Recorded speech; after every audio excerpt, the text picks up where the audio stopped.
Good morning. Morning. Today is Mother's Day, right?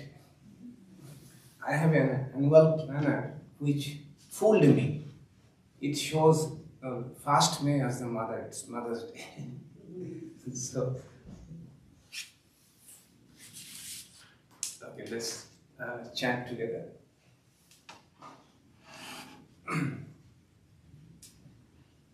Om Sahana Bhavatu Sahano Bhunaktu Saha Viryam Karavavahai Tejasvi Navaditamastu Ma Vidvishavahai. Om Shanti Shanti Shanti. Om, may the Supreme Spirit protect us. May the Supreme Spirit nourish us. May we work together with great energy. May our study be vigorous and fruitful. May love and harmony dwell amongst us. Om, peace, peace, peace be unto all. Om Asato Ma Sadgamaya Tamaso Ma Jyotirgamaya Mrityurma Amritam Gamaya. Om Shanti Shanti Shanti. Om, lead us from the unreal to the real. Lead us from darkness to light. Lead us from death to immortality. Oh, peace, peace, peace be unto all.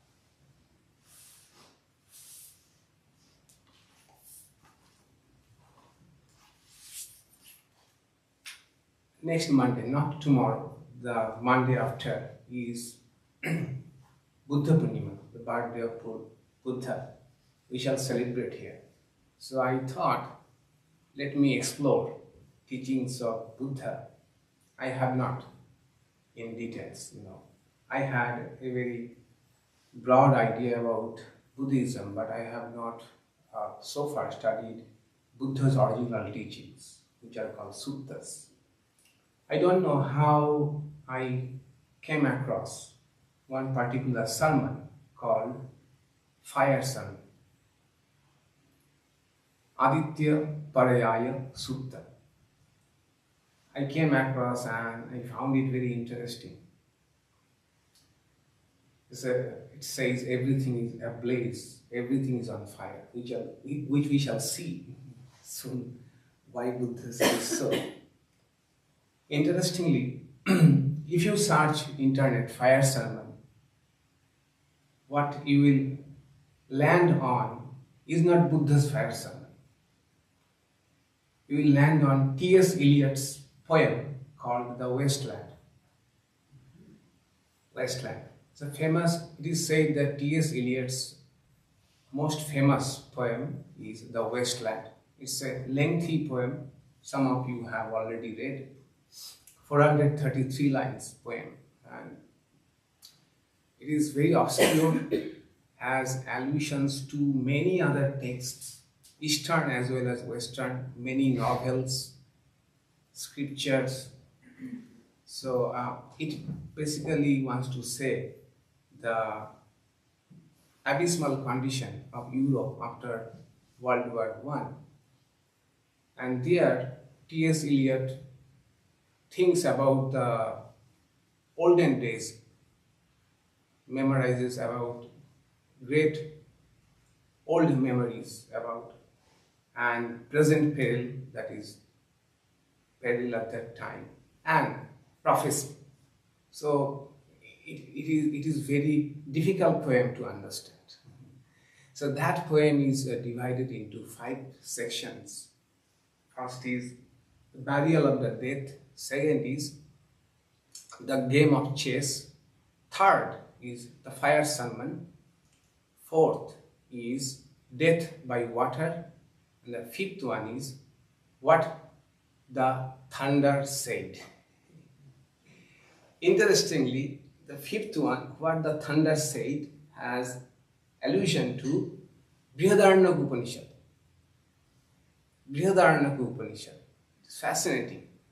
And it ends with although it has no connection with our present topic, but it's very interesting to know.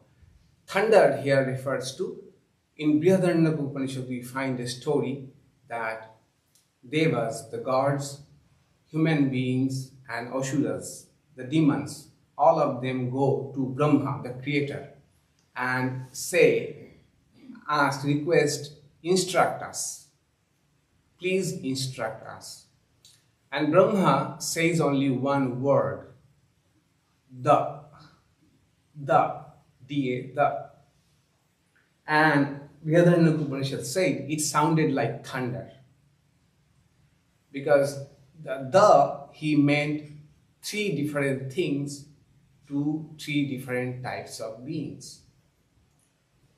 To human beings, he said da means datta or give. To the gods, he said damayata, restrain. To the demons, he said dayatvam, have mercy on us. So, having the same word, three kinds of beings understood in three different ways: datta, damayata, and dayatvam. Give, restrain, and have compassion for others. And he quotes, T.S. Eliot quotes datta, damayata, and dayatvam, these three things. And also interestingly, he mentions Ganges, Ganga. He says, and Ganga has sunken, and a cloud is gathering on Himavat, that is Himalaya. And then the thunder rolled. What did the thunder say? He goes on, and he ends the poem Wasteland with Shanti, Shanti, Shanti. Okay, so it is a fascinating poem. I could not read it in all of it. I am sure I shall surely go to it. But the third section of the poem, T.S. Eliot's Wasteland, is the fire sermon. And the last 5 lines have allusion to this fire sermon. The last 5 lines of the poem, that is line number 307 to 311. He writes, to Carthage then I came, burning, burning, burning, burning. O Lord, thou pluckest me out. O Lord, thou pluckest burning. So here we see mention to Buddha's fire sermon as well as Saint Augustine's confession. The lines are taken from Saint Augustine's confession. He himself gives lot of footnotes in the poem, the book when it was published in 1922. If he had not given these footnotes, we would not have understood at all that these words, fire, fire, fire, he is referring to fire sermon of Buddha. So what is that allusion to fire sermon? So fire sermon is the 3rd sermon Buddha gave after his illumination. It is part of Buddhist scripture. You know, Buddhist scriptures are called Tripitaka. Tripitaka. Tri means 3. Pitaka means cascade. In Sanskrit it is Petika. In Pali it became Pitaka. So 3 baskets of wisdom. One is Vinaya Pitikas, that is his discourses to the monks and nuns. Second is Sutta Pitika, the cascade of suttas. It is Buddha's experiences, spiritual experiences. Third one is Ādittapariyāya Pitika, that is exposition or commentary on Buddha's teachings.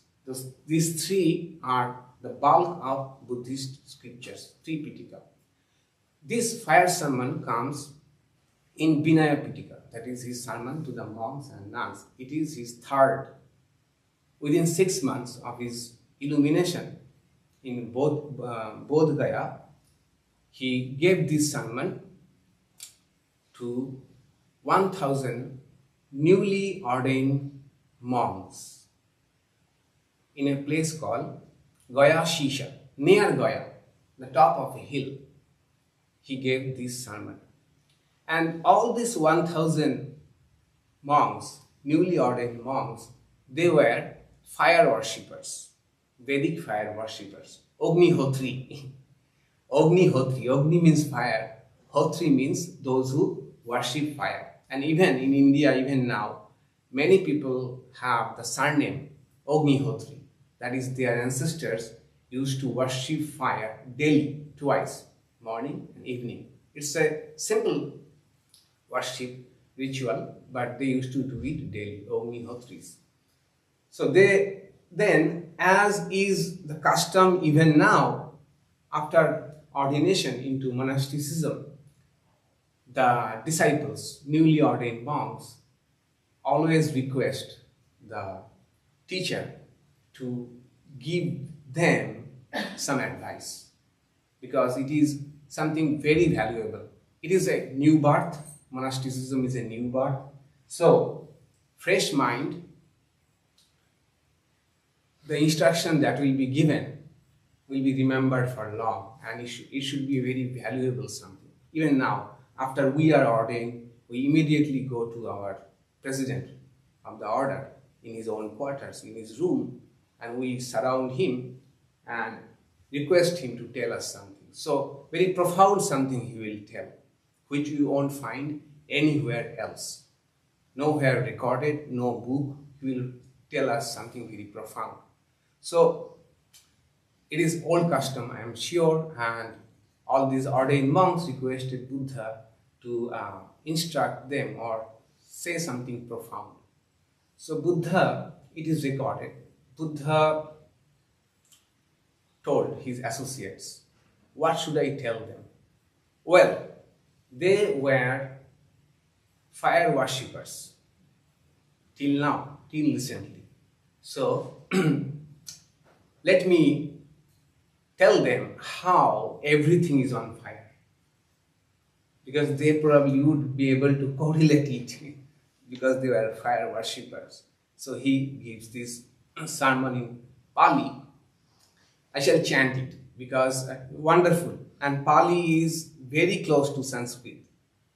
You will follow most likely all the words, and also I would ask you to whether you can get the word, relate the word with Sanskrit. So keep your Sanskrit guns ready to shoot.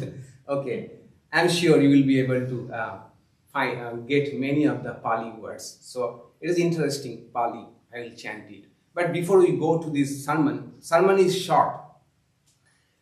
It is always, as always, when we are reading any scripture, it is very good to have the basic tenets of the scripture in front of us. It helps us, it gives us the framework to understand. For example, when we are reading Upanishads, it is good to have the basic tenets, basic principles of Advaita Vedanta in front of us. When we are reading Patanjali Yoga, we need to have the basic principles of Samkhya, because yoga is built on Samkhya. Then we will understand the text better with a broad outlook. So, in the same way, the fire sermon we can understand better if we keep the 4 basic tenets of Buddhism, 4 noble truths. Very briefly, Buddha's teachings, 4 noble truths.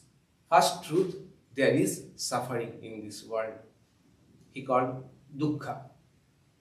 Dukkha. Second truth, there are cause of suffering. There is cause of suffering. He called it samudaya. Samudaya means there are a few reasons. Okay. And he said 3 reasons: greed, hatred, and delusion. Raga, dosha, not desha. Sanskrit desha became dosha in Pali. Raga, dosha, and moha, getting deluded, obsessed, so that not getting the true picture of things. He says these 3 causes are 3 fires. Sometimes he calls 3 poisons, but he also calls them 3 fires. So these are the causes of suffering. Third, there is a cure for this suffering. It is called nirodha. That is, one can turn away from desire, and then one can go to nirvana. Nirvana, you know what is the literal meaning of nirvana? Right, extinguishing the fire, related to fire sermon. Okay, so he says there is problem, root of the problem is fire, and the solution is to extinguishing the fire. Okay, douse the fire, that is called nirvana.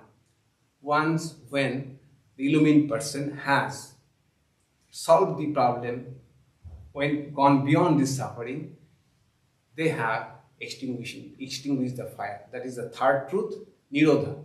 Fourth truth is magga. Magga means in Sanskrit marga. This is the thing about Sanskrit and Pali. Wherever there was R in Sanskrit, they omitted the R and made the following consonant double. Okay, for example, dharma became dhamma. Nirvana in Sanskrit became nibbana. Okay, marga became magga.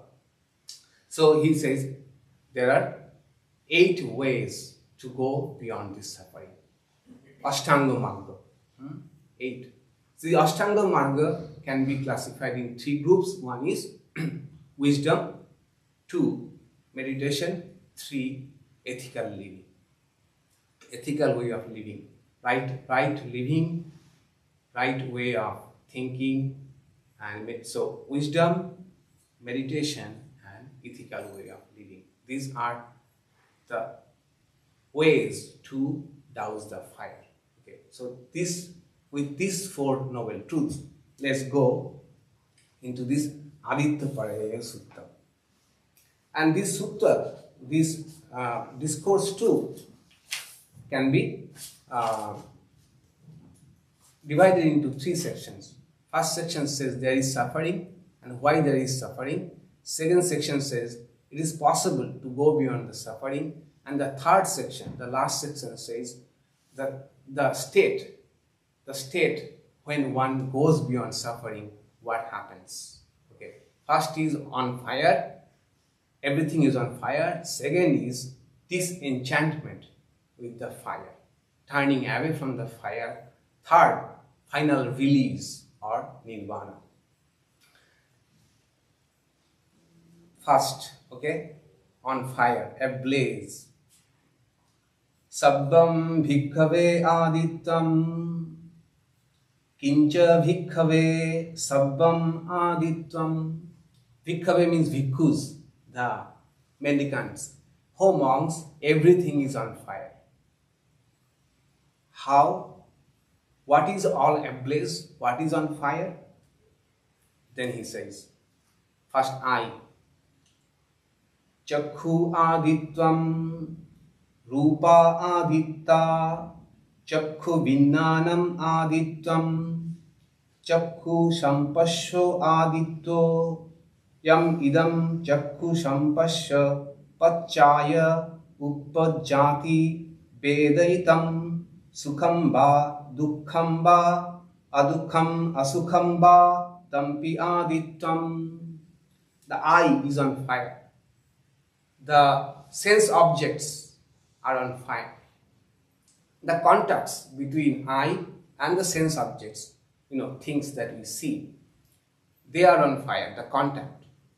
The cognition that arises out of this contact is on fire. The sensation, the feelings after the cognition, that is on fire. And that sensation, whether it is pleasant, unpleasant or neutral, all are in fire. Okay, so I, the object of I, their contact, the cognition, sensation, whether the sensation is pleasant, unpleasant or it is neutral, these are all in fire. Then he says, Keno Ādittam, how? Blazing with what?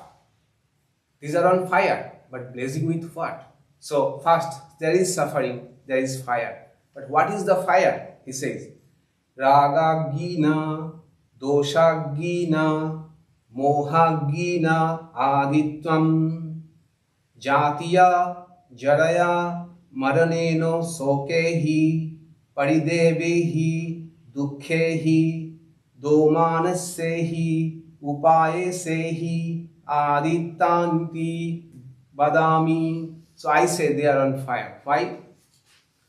Ragagina, with the fire of greed. Doshagina, with the fire of hatred. So we love to see good things, some of the things we don't want to. Then there is fire of delusion. Delusion is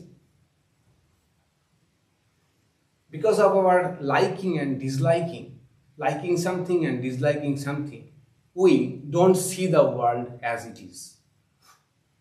Okay, we are attracted more towards something and we are aversive to some of the things. So we don't get a full picture. It is called moha, delusion, not seeing the world as it is. And because of this, because mainly with greed or raga, so we love something, we want to experience it again. So what it's happened, Buddha said, it creates tanha. Tanha means what in Sanskrit is trishna. Trishna means thirst. Thirst. So that creates tanha. So we love something, we want to experience it again. It creates a tanha in our mind. We want to experience it again. And because of that is next things. What? Jati. We have to take birth again because we have not fulfilled. We cannot fulfill all of our desires in a life. Again birth, and birth means again jara, senility, death, and all other problems like sadness, lamentation, despair, hope, all these are things. So see how Buddha is, analyzing the problem, and we may see that he is seeing it in very slow motion. Very slow motion, he is seeing the problems of our daily life, human existence. And it all starts with the fire, which is at first appears to be harmless. We are seeing something, enjoying something. Why is the problem? Buddha says, this is the problem. Fire, it is there. So what does this burning mean? This burning means that any sense organ, I, has insatiable appetite for sights. Insatiable.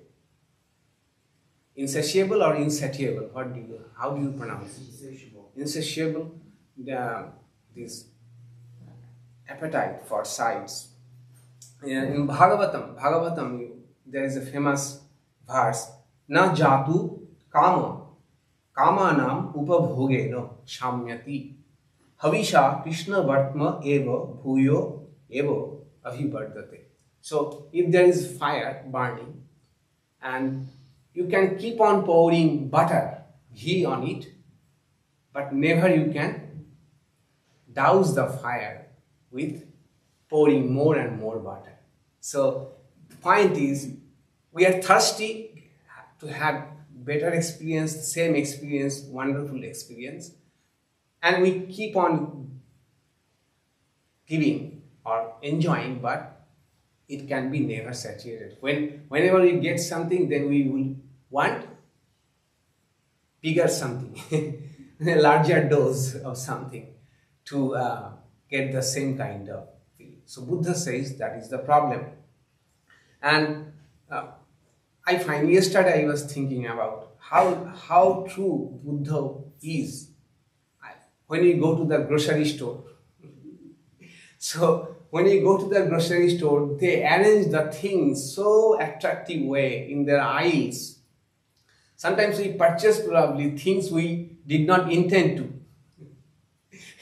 With the packaging, the placement of the things, the way, and it's an industry in itself. How to attract people to things they really don't need it. And we know now the world of email marketing, right? Email marketing.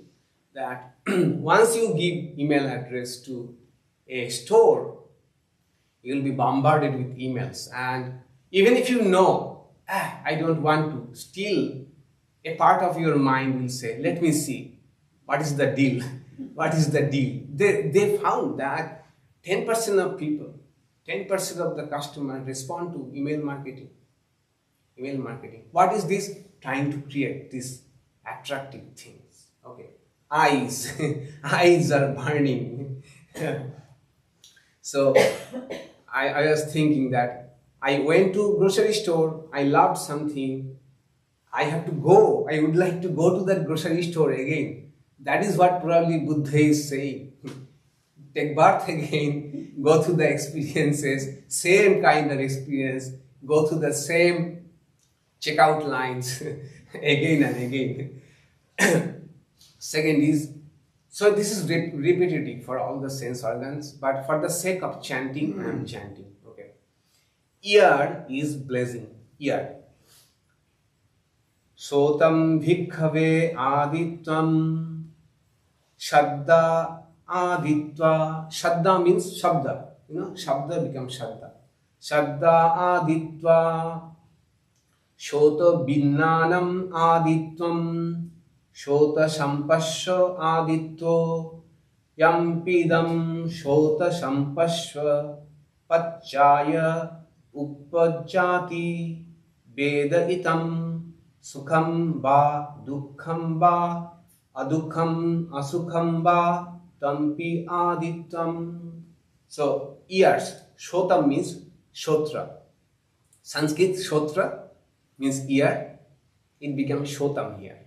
So similarly, ear, good sound, horrible sound, peacocks howling, or neutral, all these are actually fire, creating fire of greed, hatred, resulting delusion, and tanha, trishna, desire, which make us go through the same cycle of experiences again and again.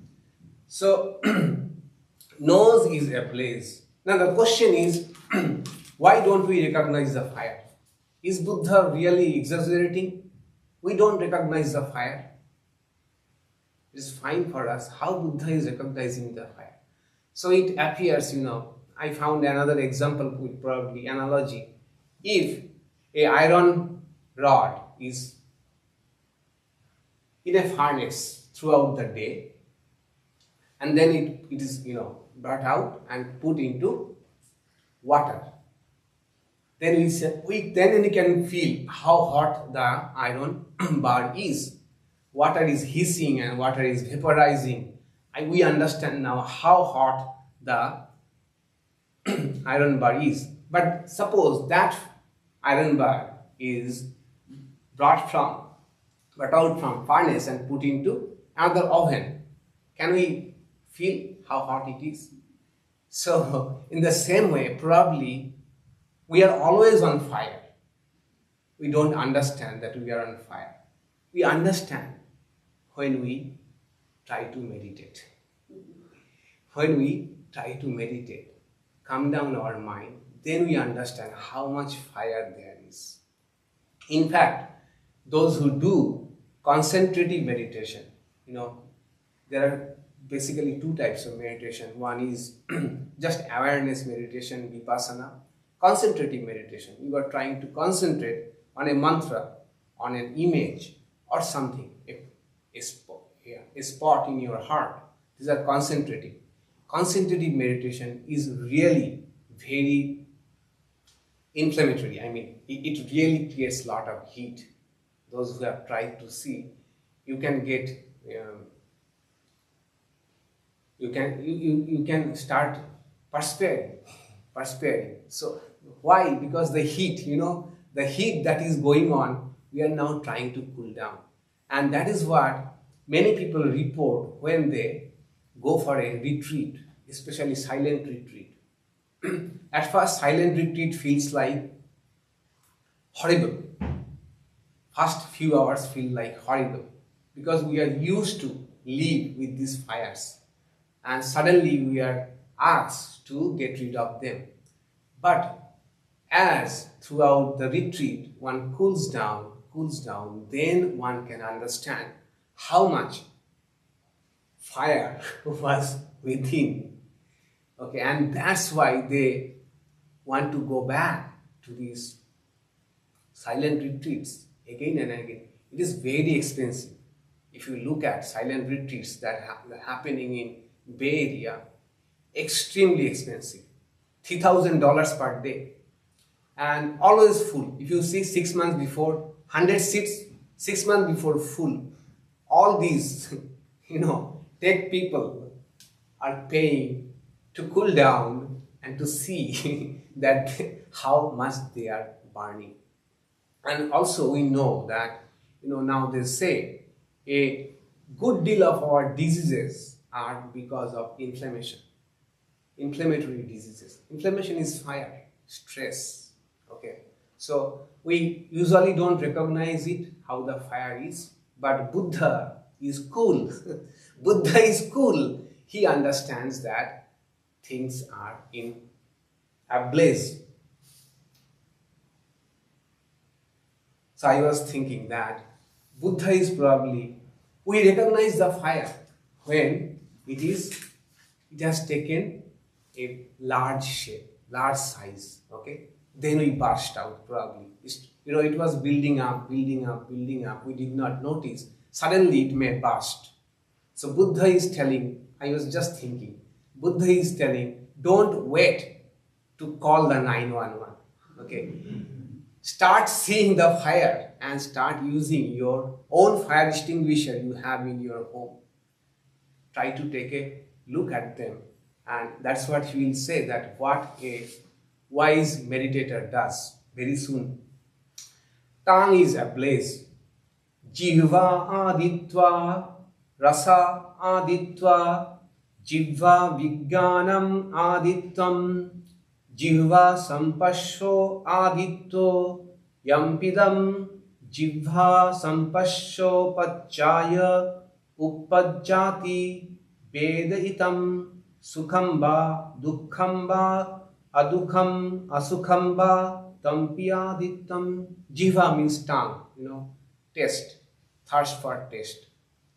Good things, tasty things, not too tasty things, and neutral things. But all create a tanha, trishna within us to go on eating. And a question might be asked, how hot the fire is? So I think this is the best time to recognize the time we are living. Just we have to go to social media. How hot the fire is. Means Twitter, they say, is the most heated place in the earth. Twitter. Outrage. Okay, they call it Twitter rage, Facebook envy. Two demons. Twitter rage, red with Twitter rage, and green with Facebook envy. Twitter is a place where everybody is shouting. It's a hot place, and very sad. The recent report came that the most watched news show, cable TV show, is the most inflammatory show. most watched show in America, shown in the cable news channel, is the most inflammatory show. It is purposefully made to inflame, infuriate people, because people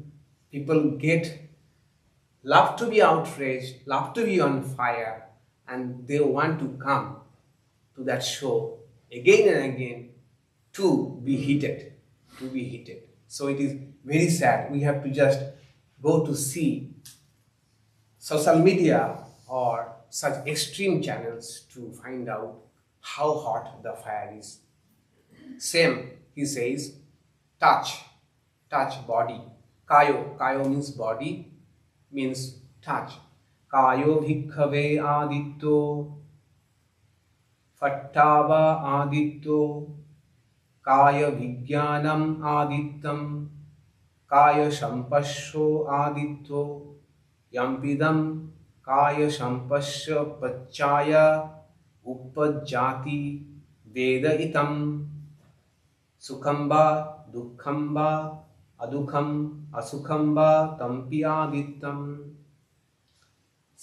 So one thing to be noted here, is the sequence, the sense organ, thing, contact. You see, first my eye, this thing, contact.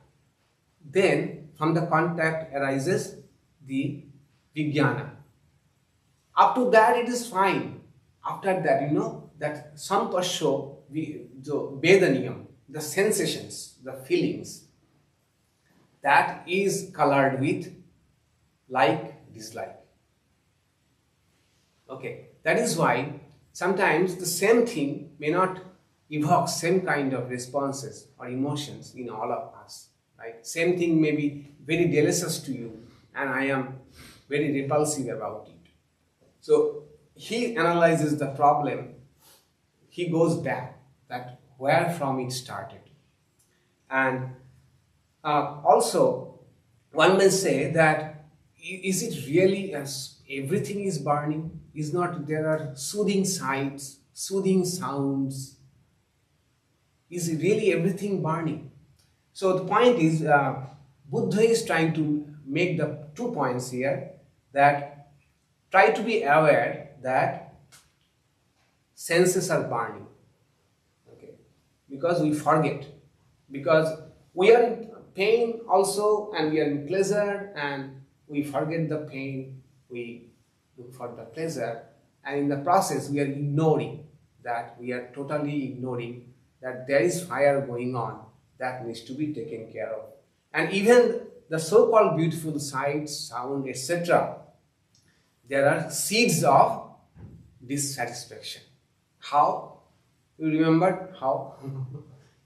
In the last talk, we dealt a bit about it. Same as what yoga says, Patanjali Yoga says. So anything we are liking, that is creating an impression in us, okay, sukha, a pleasurable impression in us. That impression, pleasurable impression, is goading us to have it again. That is bondage. That is bondage. Or Trishna, Tanha. So even in beautiful experiences, there lies the seed of dissatisfaction. That is what Buddha is trying to make it so vivid to us. Finally, which is most important, mind is ablaze. Mano āditva, dhamma āditva, mano vijnanam āditvam, mano sampasyo āditto, yampidam mano sampasya pacchaya uppajjati vedaitam sukham va dukkham va adukham asukham va tampi adittam. Mind is also on fire. And finally, that is the most important thing, because the sensations or sense impressions are momentary, but the imprints in mind remains for long. That what we discussed just now, create impressions and shape our world, how we look at it. So mind is the most important thing for mental impression. So this is the suffering, Buddha said. The fire and reason of the fire is the desire to experience again and again. Then what is the solution? Solution is Nirodha. Second, disenchantment. So, in this section, Buddha does not give any concrete steps how to get rid of this suffering.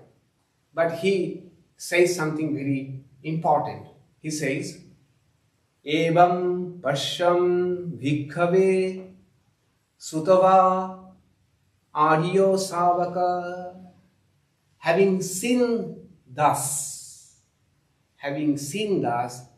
Arya means wise, In Sanskrit, the word is Arya, Aryan, civilization. Arya means wise. A wise Savaka means Sadhaka. Sadhaka has become Savaka.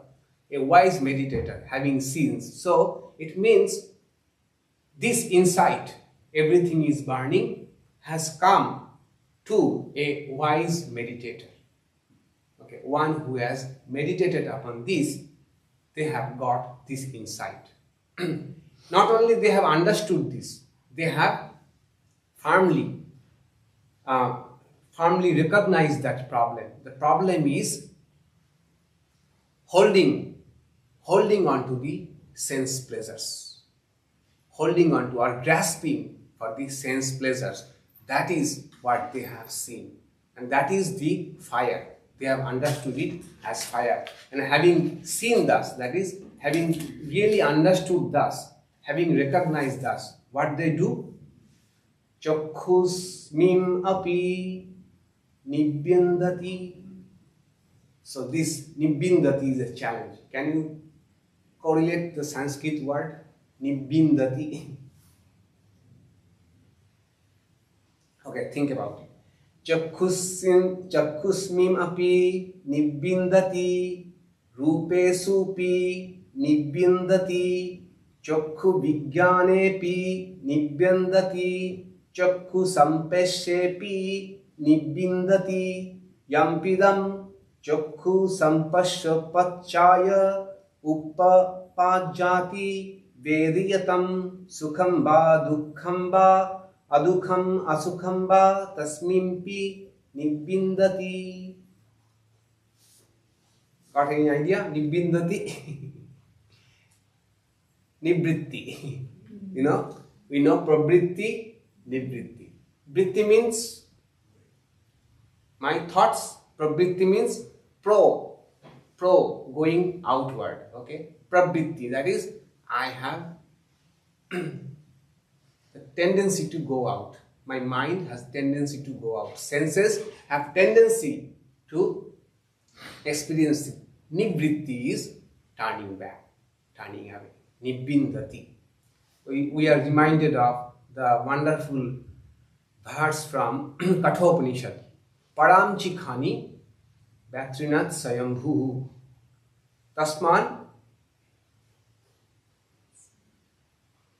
Parag Vishyati na antaratma Kaschid dhiraha prattag atman aikshan abritta chakshuhu amritattu icchan. So, it says, as it were, our sense organs have been created in such a way, they are naturally outgoing. And that is how they have killed us. That is how they have killed the game. And a few dhira, that is wise people, who want to go beyond all those things, they abritta chakshu, that is, close their eyes, not literally, figuratively, and want to look inside. So, Buddhism, Advaita Vedanta, these are all wisdom-based tradition. Wisdom-based tradition. So, their main view is whatever we are seeking is already inside. The problem is we are getting caught up in outside so much. The thing, the reality that is within, that is not trying. We are not getting any sense of. So Buddha, Ādittapariyāya will say there is Atma. Buddha will say there is nothing. There is nothing, but that there is nothing, even inside, that there is nothing outside, that is understanding called Nirvana.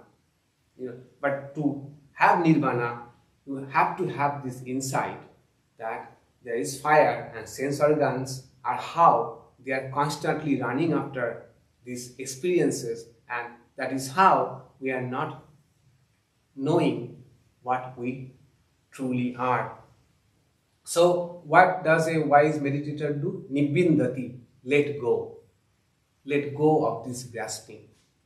Let go of this seeking of pleasures. And Swami Vivekananda's wonderful line from the poem, Song of the Sannyasi. He says, thine only is the hand.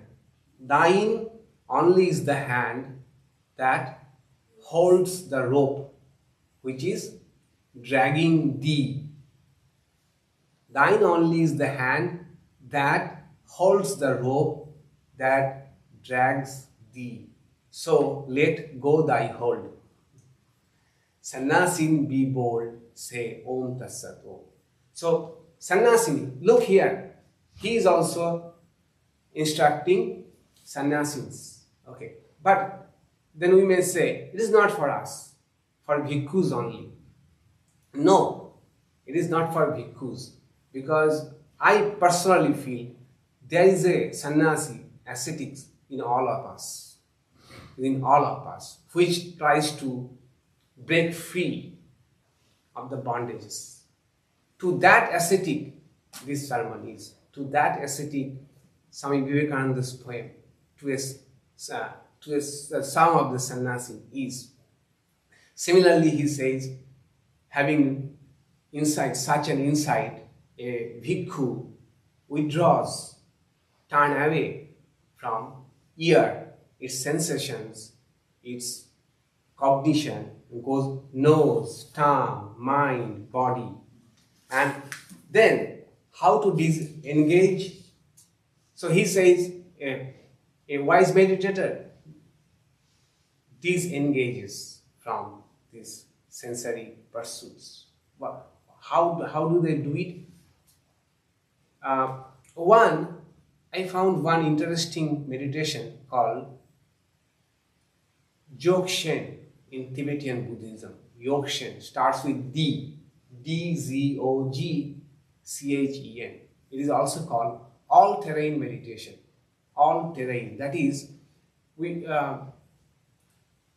be amidst all these sense of objects and world, but will not be particularly interested in any particular thing. Okay, it is like open. I am open to everything. I am not particularly attracted by anything or repulsed by anything. So, all-terrain meditation. You may explore it, and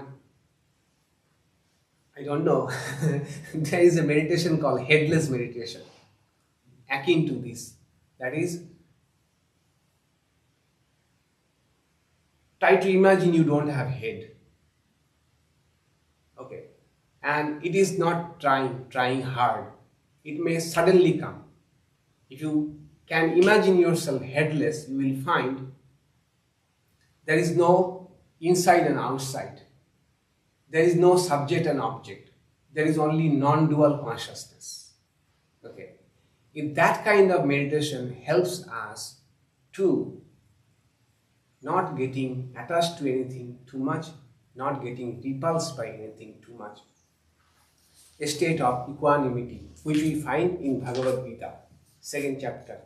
Raga desho viyuktestu vishayan indriyeschare atma varshi vidhe atma prasadam adhigacchati. That unavoidable sense organs, sense objects are unavoidable. Contact with them is unavoidable. Then what to do? How to get serenity, peace of mind?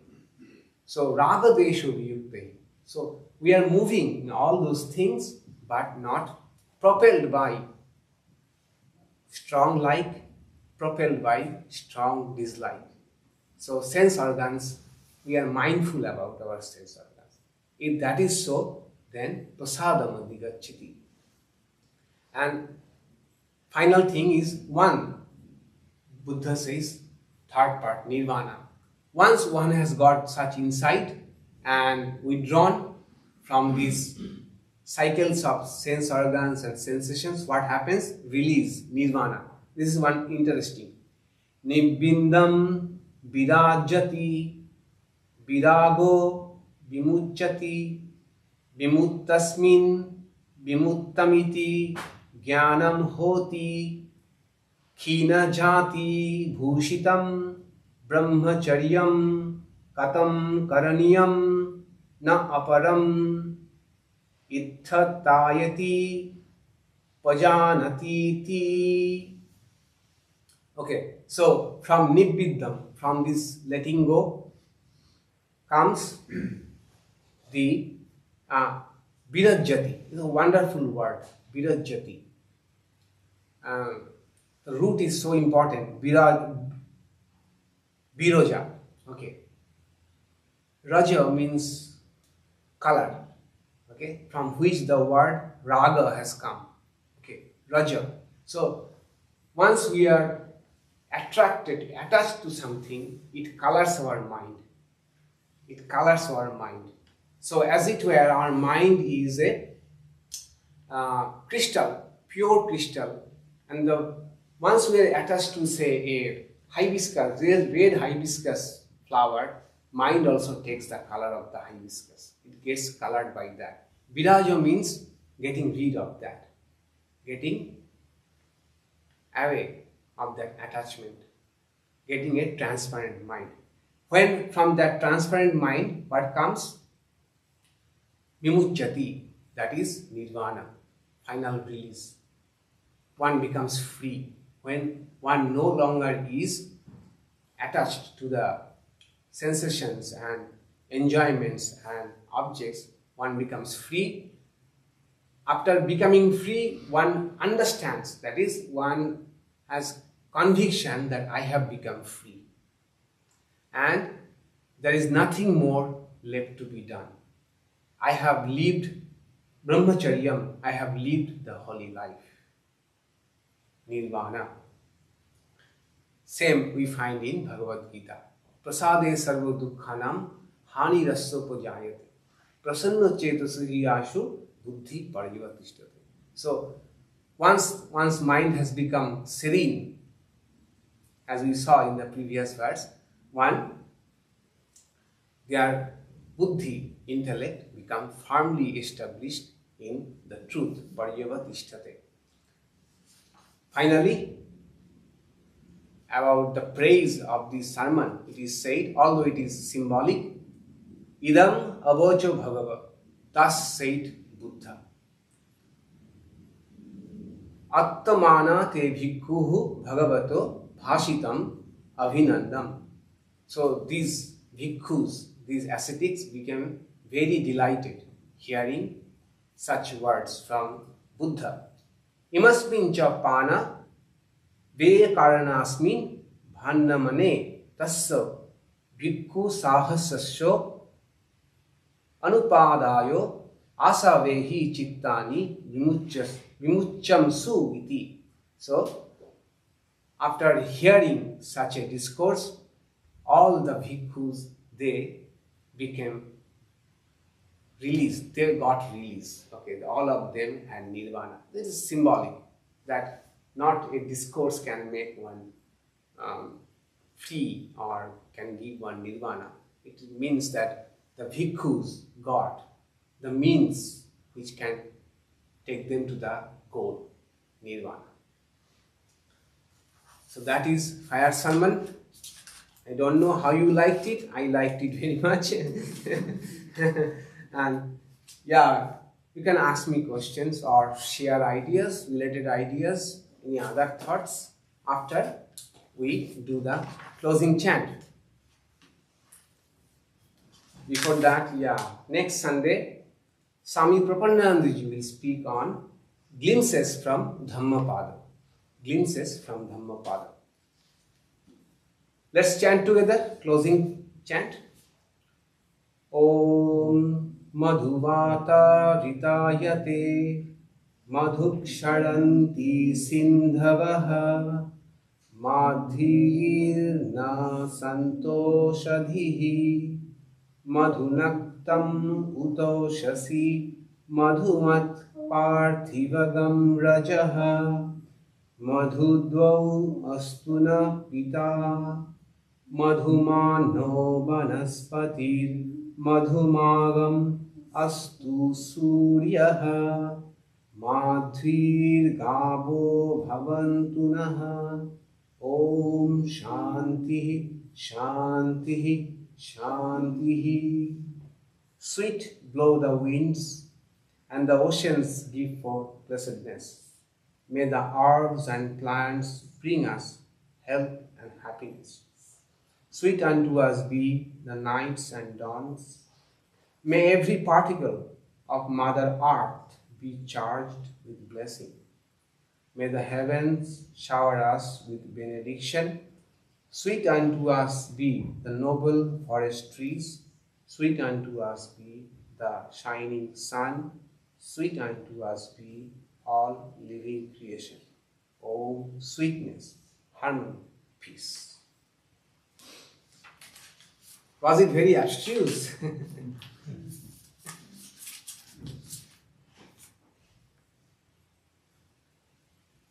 Yes. Question? Idea? Yes, yes. So, is there anything there in yoga? It says bring on the opposite reaction. Is there something like Yeah, yeah. Vitarka badhane patipaksha bhavana. Yeah, vitarka badhane. Whenever negative thoughts come, fill your mind with positive thoughts. Maitri, Karuna, Upeksha, Mudita, Upeksha. Related to that, it is more about relationship with others, not about sense objects as such.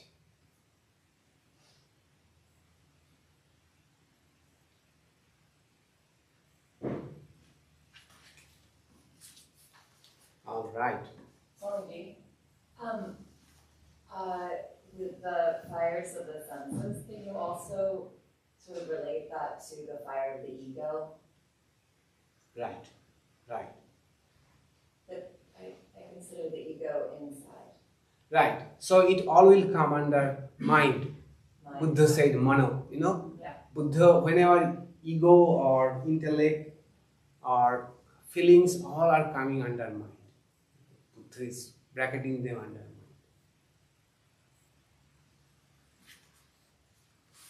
So this, this desire and greed, it is, at many places it has been compared with fire. In Bhagavad Gita we see that kama esha krodha esha rajoguna samudbhava, and they are mahavairi, great enemies. Kama, desire, and it says dushpura anala, these fires never can be satiated. So fire, sense organs, desire, greed, I think it is a very common analogy.